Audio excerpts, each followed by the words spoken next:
Great day, Conquerors! Welcome po sa Conquerors Daily Devotional Online. At sa umaga pong ito, muli na naman tayong makakarinig ng kanyang salita na magmumula po sa Isaiah 41, verse 8 to 10. Basahin po natin sa Tagalog po, NIV version. Ngunit ikaw, Israel, na aking lingkod, at lahi ni Abraham na aking kaibigan. Ikaw ang bayan na aking hinirang. Verse 9, ikaw ay kinuha ko sa dulo ng daigdig, sa pinakamalayong sulok nito. Sinabi ko sa iyo noon, ikaw ay aking lingkod, ikaw ay hinirang ko, hindi itinakwil. Verse 10, ako isa sa inyo, huwag kang matakot. Ako ang iyong Diyos, di ka dapat mangamba kanino man. Palalakasin kita at tutulungan, iingatan, at ililigtas. Purihin po ang Panginoon sa kanyang mga salita na ating binasa sa umaga pong ito. At dito po ay meron po akong 3 puntos na inilagay. At ngunit puntahan po natin muna na at alam po natin na ang sulat na to ni Isaiah ay pinatutungkulan po ito doon sa kanyang bayan na Israel, bayan ng Panginoon, ang pinakamamahal niyang bayan ng mga Israelita. At sa kabila ng lahat na naroroon ang pagkalinga at pagmamahal ng Panginoon, talagang masuwayin talaga ang kanyang bayan, ang Israelita.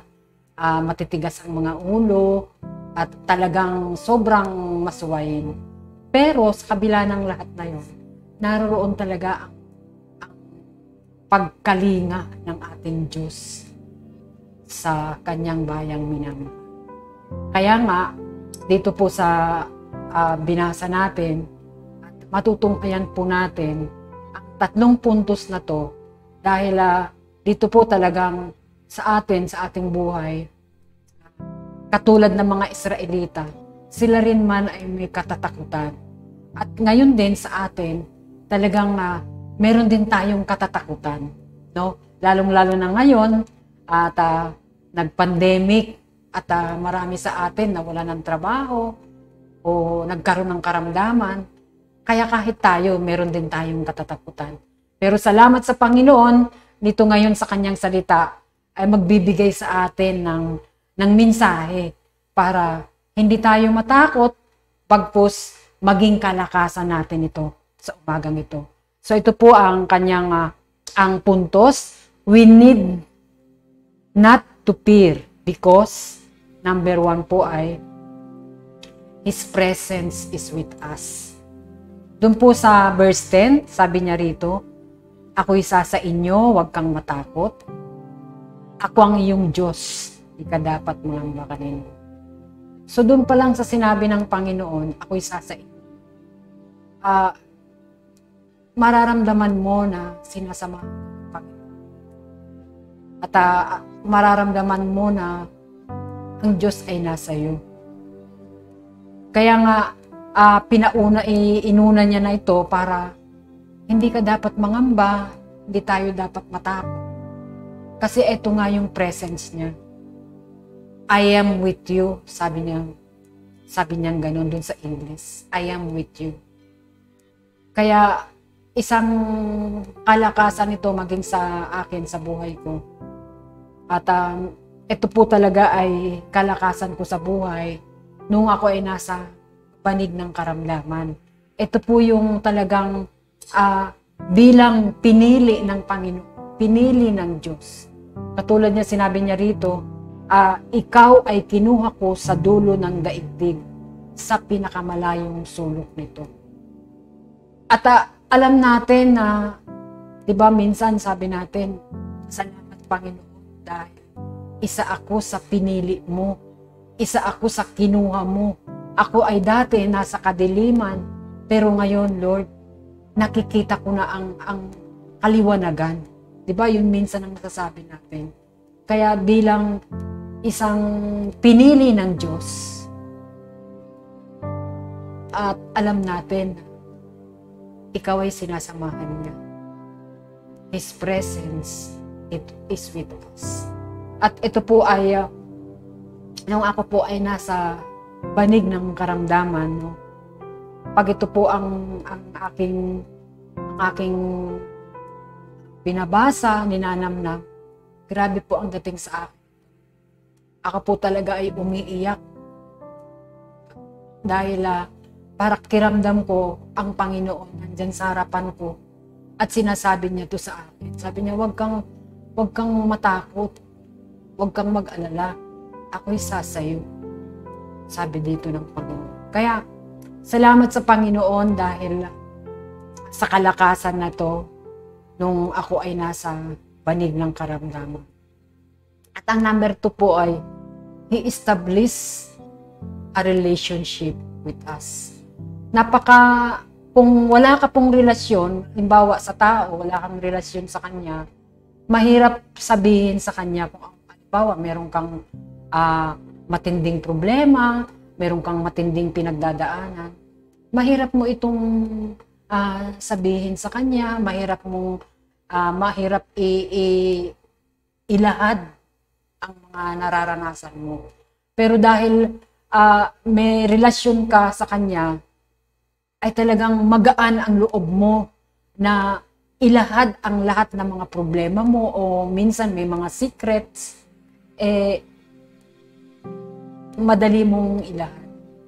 So ngayon dito ang Diyos talagang nag-alok siya ng relasyon. Siya na mismo ang nagsabi sabi niya, ikaw ay kinuha ko sa dulo ng daigdig. At ito pa, sinabi ko sa iyo noon, ikaw ay aking lingkod.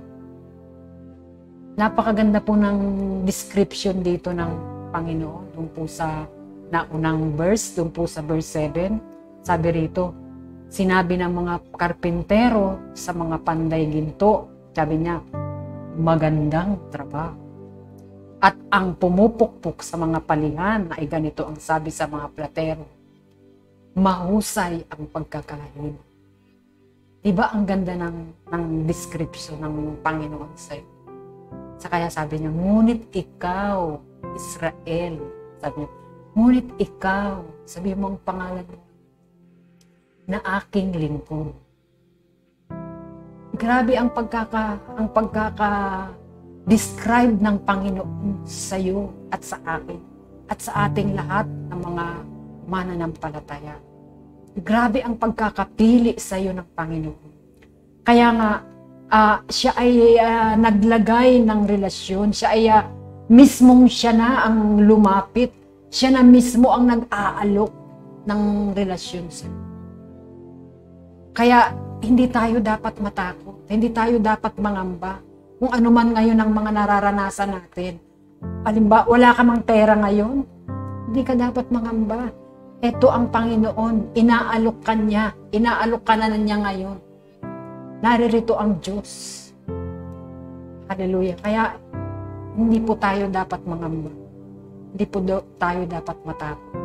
Pagkus, alam natin, sa oras na to, sinasamahan tayo ng Panginoon. Ano man ang nararanasan mo, problema at pagsubok. At ito po ang number 3. He gives us assurance of His strength, health, and victory over sin and death. Pagka po ikaw ay nagkaroon ng karamdaman, unang-una mong naiisip ay baka mamatay ka na, baka mawala ka, hindi pa handa, anong mangyayari sa mga anak ko, anong mangyayari sa mga diba, mayaman ka, anong mangyayari sa yaman? Andun ang katatakutan mo eh. Ngunit ito, sabi niya, siya ay nagbibigay ng assurance ng kanyang lakas ng Panginoon, health and victory over sin and death. Dahil alam niyo ba, pagka nandoon ka sa karamdaman, lahat ng mga kasalanan mo, maalala mo lahat, at itong lahat, isa-isa mong ibibigay sa Panginoon. Isa-isa mo itong ilalahad, ihihingi mo talaga ng tawad. Dahil doon, kaya nga, ikaw ay ililigtas niya. Kaya sabi niya dito, no, palalakasin kita at tutulungan, iingatan at ililigtas. Kaya sa kamatayan, aalisin ka niya doon. Kaya nga po, alam niyo po ba, nung ako talaga ay naroon sa banig ng karamdaman, pakiramdam ko, pag binabasa ko na itong verse na to, nariyan siya sa harapan ko. At sinasabi niya ito sa akin, ako isa sa'yo.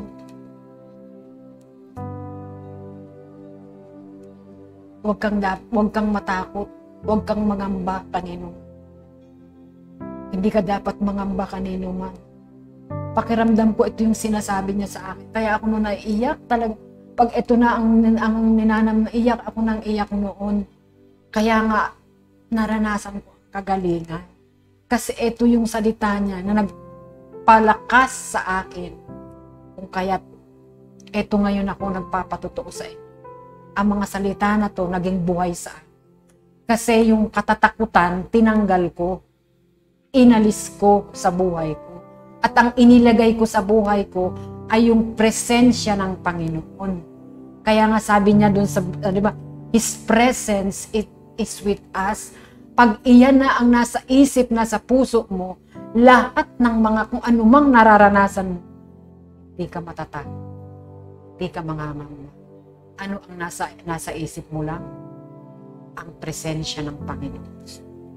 Kaya ikaw ay magtatagumpay over sin and death. Mawawala ka doon sa banig ng kamatayan. Kaya sa oras na to, kapatid, lagi po nating tatandaan lahat ng mga nararanasan ninyo. Karamdaman,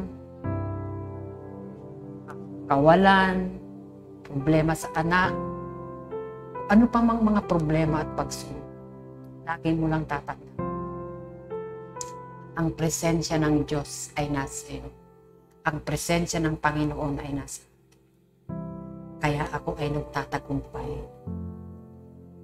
At magtatagumpay pa. Salamat po sa Panginoon sa umagang ito. At tayo po ngayon ay mananalangin. Hallelujah. Maraming salamat po, Panginoon, sa umagang ito. Salamat po, O Diyos, sa kalakasan na ipinagkaloob sa amin ngayon. Sa mga salita mo na maging tulong, O God, para kami ay makalaya doon sa takot, para kami ay anumang mga katatakutan namin, O God. Salamat po, Panginoon, sa presensya. Salamat po, Panginoon, sa pagtatagumpay namin, O God. Alam namin, Panginoon, na ilang buwan na, O God, ang hallelujah, pandemic na to. Pero Lord, ang mga anak mo patuloy at patuloy na magtatagumpay pa rin. Ano pa mang mga problema, pagsubok ang dumaan sa amin, Lord, nagtatagumpay kami, magtatagumpay kami dahil nga po ikaw, O Diyos, sinasamahan mo kami at tinutulungan mo kami dahil sa kalakasan na pinagkakaloob mo sa amin. Kaya Panginoon, maraming salamat po, Lord. Tinataas namin sa iyo, Panginoon, ang aming bansa, O God, ang aming minamahal na bansa. Salamat, Panginoon, na muli mong itataas ang aming ekonomiya. Lord, bumabagsak man ito, pero Lord, dahil ikaw ang Diyos ng aming bansa, ang Diyos ng Pilipinas. Kaya salamat, Ama, pagpalain mo, O God, ang mga namumuno sa amin, ang aming presidente, O God. Lord, si Presidente Duterte, salamat po, Panginoon, na patuloy mo siyang palakasin, patuloy mo siyang papagtagumpayin, ano man ang mga plano niya para sa kanyang nasasakupan, sa mga mamamayan at sa bansang Pilipinas. Lord, magtagumpay siya, O God. Dahil alam namin, sasamahan mo siya, Panginoon. Maging sa bawat isa ngayon ng mga nakikinig, naroroon man sila sa mga problema, pagsubok, Lord, kami man din, Panginoon, ay magtatagumpay. Aalisin namin ang lahat ng mga katatakutan sa buhay namin. Bagkus aming ilalagay na ikaw, O Diyos, ang mangunguna sa amin, ikaw, Panginoon, ang siyang patuloy na magtatagumpay sa buhay namin, O God. Kaya salamat, Ama, pagpalain mo buong Conquerors family, ang mga pastors namin, O God. Salamat po, O Diyos, sa may mga karamdaman ngayon, in the name of Jesus, victory, O God. victory sa bawat isa. Hallelujah, in the name of Jesus. At salamat po, Panginoon, pagpalain mo ang buong Conquerors, buong Pilipinas, no? Sa Conquerors, O God, sa lahat ng sulok ng daigdig na to. Lord, salamat, Ama, sa umagang ito. Salamat po, O Diyos. Hallelujah. In Jesus' name we pray. Amen. Amen. Amen. Praise God.